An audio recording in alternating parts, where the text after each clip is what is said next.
5월 21일 새벽 예배를 시작하겠습니다. 사도신경으로 우리의 신앙을 고백하시겠습니다. 나는 전능하신 아버지 하나님 전지의 창조주를 믿습니다. 나는 그의 유일하신 아들 우리 주 예수 그리스도를 믿습니다. 그는 성령으로 잉태되어 동정녀 마리아에게서 나시고 본디오 빌라도에게 고난을 받아 십자가에 못 박혀 죽으시고 장사된 지 사흘 만에 죽은 자 가운데서 다시 살아나셨으며 하늘에 오르시어 전능하신 아버지 하나님 우편에 앉아 계시다가 거기로부터 살아있는 자와 죽은 자를 심판하러 오십니다. 나는 성령을 믿으며 거룩한 공교회와 성도의 교제와 죄를 용서받는 것과 몸의 부활과 영생을 믿습니다. 아멘. 다 함께 찬송가 405장 찬송하시겠습니다.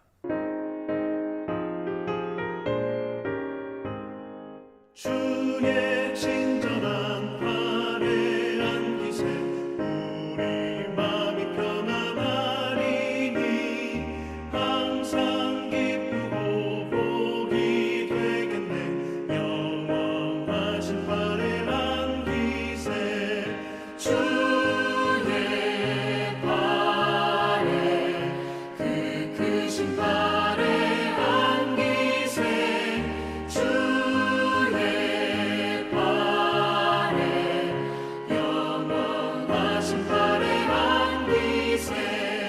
날이 갈수록 주의 사랑이 두루 광명하게 비치고 천성 가는 길 편히 가리니 영원하신 팔에 안기세 주의 팔에 그 크신 팔에 안기세 주의 팔에 영원하신 팔에 안기세 주의 보좌로 나아갈 때에 기뻐 찬미 소리 외치고 겁과 두려움 없어지니 영원하신 팔에 안기세 주의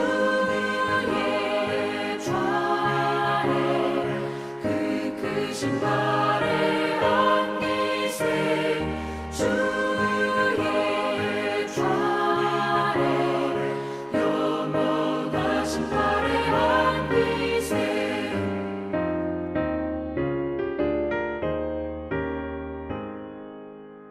오늘 우리에게 주시는 하나님의 말씀은 사도행전 9장 32절에서 43절까지입니다. 말씀을 제가 봉독하도록 하겠습니다. 그때 베드로가 사방으로 두루 다니다 룻다에 사는 성도들에게도 내려갔더니 거기서 애니아라는 사람을 만나매 그는 중풍병으로 침상 위에 누운 지 8해라. 베드로가 이르되 애니아야 예수 그리스도께서 너를 낫게 하시니 일어나 내 자리를 정돈하라 한데 곧 일어나니 룻다와 사론에 사는 사람들이 다 그를 보고 주께로 돌아오니라. 욥바에 다비다라 하는 여제자가 있으니 그 이름을 번역하면 도르가라. 선행과 구제하는 일이 심히 많더니 그때에 병들어 죽음에 시체를 씻어 다락에 누이니라. 룻다가 욥바에서 가까운지라 제자들이 베드로가 거기 있음을 듣고 두 사람을 보내어 지체 말고 와 달라고 간청하여 베드로가 일어나 그들과 함께 가서 이르매 그들이 데리고 다락방에 올라가니 모든 과부가 베드로 곁에 서서 울며 도르가가 그들과 함께 있을 때에 지은 속옷과 겉옷을 다 내보이거늘 베드로가 사람을 다 내보내고 무릎을 꿇고 기도하고 돌이켜 시체를 향하여 이르되 다비다야 일어나라 하니 그가 눈을 떠 베드로를 보고 일어나 앉는지라. 베드로가 손을 내밀어 일으키고 성도들과 과부들을 불러들여 그가 살아난 것을 보이니 온 욥바 사람이 알고 많은 사람이 주를 믿더라. 베드로가 욥바에 여러 날 있어 시몬이라 하는 무도장의 집에서 머무니라. 아멘. 사울이 고향 다소로 옮긴 후 베드로가 다시 이야기의 중심 인물로 등장합니다. 베드로는 복음의 진보에 있어서 결정적인 역할을 하는 상징적인 인물이죠. 오순절 성령 강림 이후에 예수님의 이름을 담대히 전하며 예루살렘을 복음화시킨 대표적인 인물이 바로 베드로입니다. 사마리아 성에서는요, 빌립의 사역으로 예수님을 믿고 세례를 받은 사람들에게 안수기도를 통해 성령이 임하는 역사를 하기도 한 것이 바로 이 베드로입니다. 이렇게 복음이 예루살렘에서 사마리아로 넘어갔고요. 이제 이방으로 넘어가야 할 단계에서 베드로의 역할은 더욱 커지는 것을 우리는 확인할 수 있습니다. 복음이 이방인에게로 넘어간다면 최초의 상징적인 인물, 그것을 대표하는 사람은 과연 누가 될까요? 이방인의 사도로 부름받은 바울이 이 누군가가 되어야 한다고 어울린다고 생각할 텐데요. 그렇지 않습니다. 복음은 반드시 예루살렘 사도들로부터 이방인에게로 전해져야 했습니다. 이방 교회는 예루살렘이 교회가 넘겨준 복음으로 탄생할 것입니다. 이것이 베드로와 사도들이 감당해야 할 역할이죠. 예루살렘 교회 성도들이 사마리아 교회 성도들이 복음을 받았다는 사실을 받아들이기 쉽지 않았다는 것을 우리는 이전 말씀을 통해서 봤습니다. 그것을 생각할 때 이방인들이 복음을 듣고 성령을 받는다는 사실을 인정하는 것은 더 어려운 일입니다. 그것은 이방인과 유대인이 하나 되는 문제이기 때문이죠.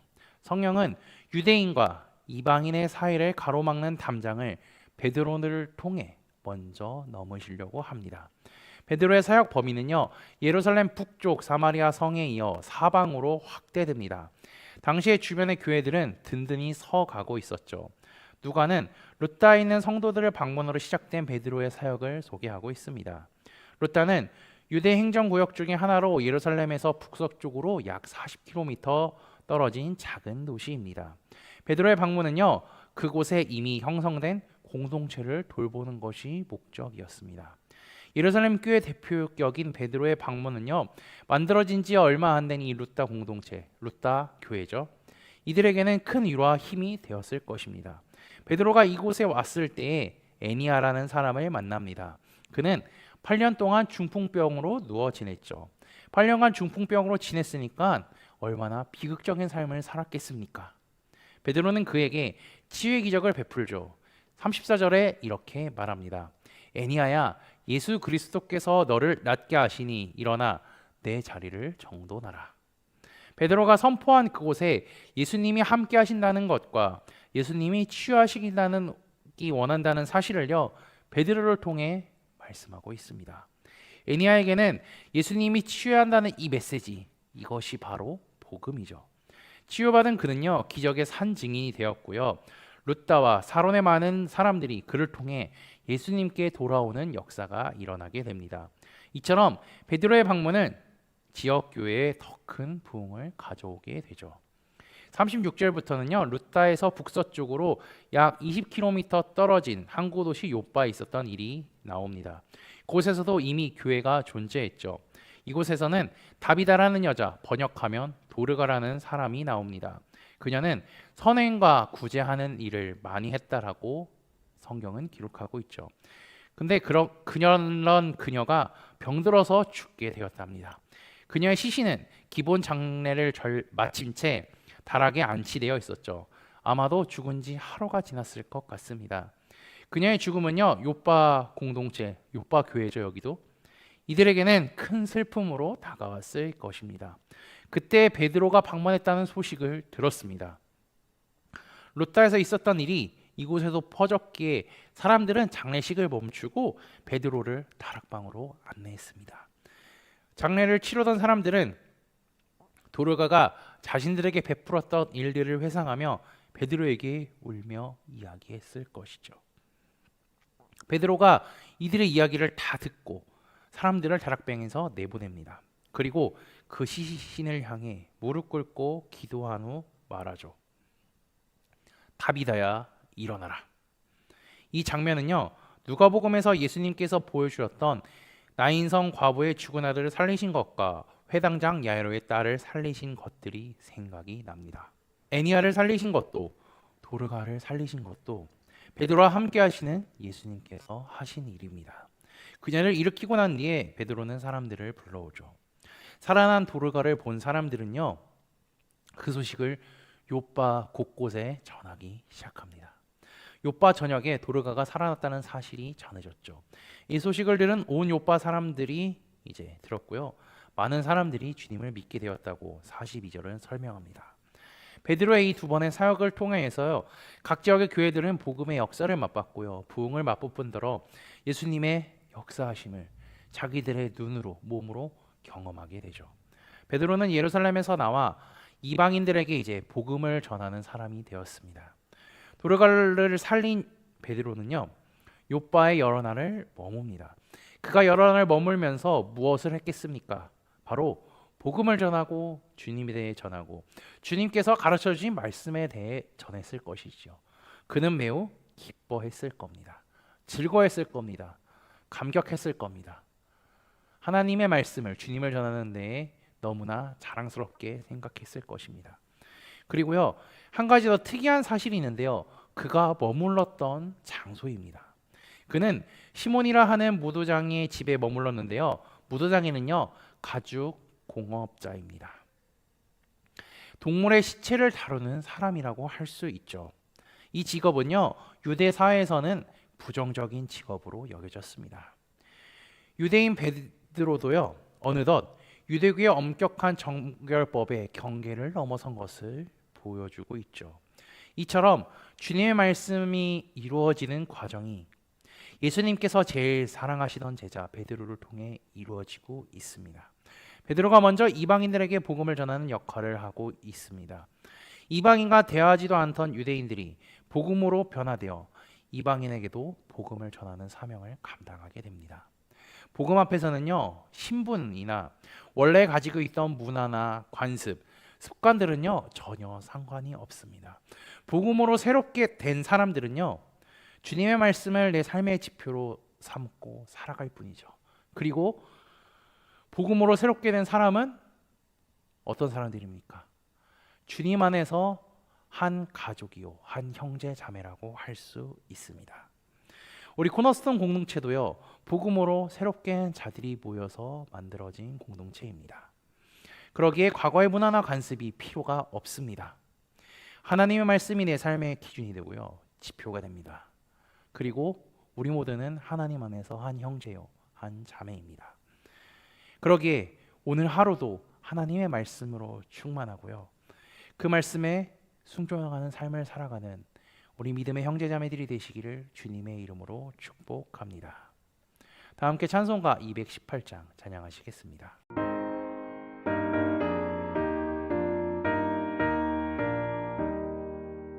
내 맘과 정성을 다하여서 주 너의 하나님을 사랑하라. 내 몸을 아끼고 사랑하듯 형제와 이웃을 사랑하라. 주께서 우리에게 명하시니 그 명령 따라서 살아가리. 널 미워해 치는 원수라도 언제나 너 그렇게 사랑하라. 널 핍박하는 자 위에서도 신실한 마음으로 복을 빌라. 주께서 우리에게 명하시니 그 명령 따라서 살아가리. 나 항상 주님을 멀리하고 형제를 사랑하지 못하였다. 이러한 죄인을 사랑하사 주께서 몸버려 죽으셨다. 속죄 큰 사랑 받은 이모 내 생명 다 바쳐 충성하리.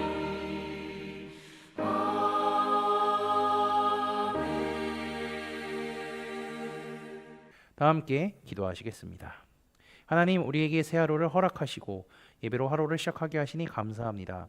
날마다 하나님의 말씀이 주시는 그 은혜를 경험하며 말씀대로 살아가는 삶을 살도록 인도하여 주옵소서. 지난주일 말씀을 기억하며 기도합니다. 우리 공동체를 하나님의 말씀으로 세워주심에 감사합니다. 우리 교회가 사라지는 시점이 주께서 공중에 오실 때임을 기억하게 없소서. 주께서 이 땅에 다시 오실 때를 말씀으로 알려주셨사오니 그 말씀대로 이루어질 것을 소망하며 살게 하옵소서.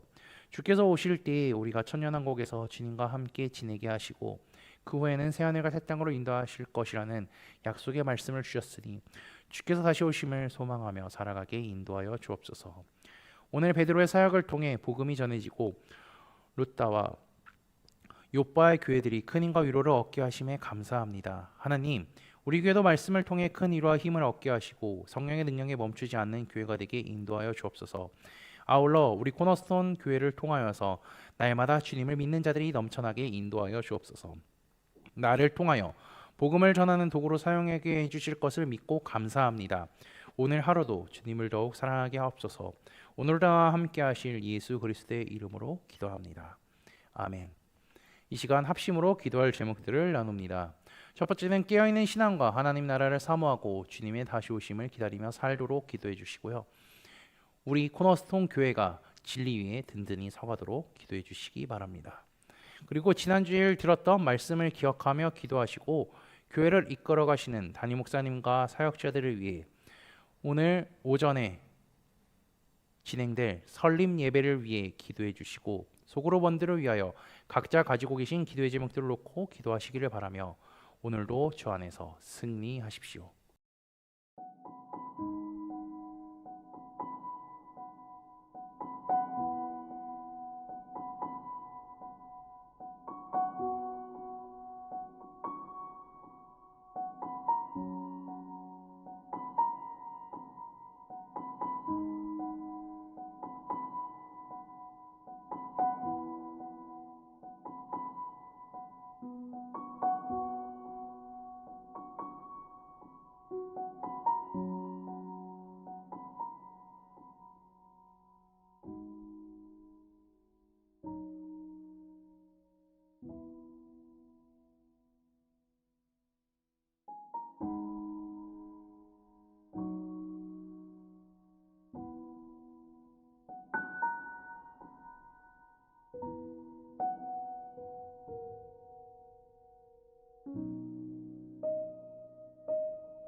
주옵소서.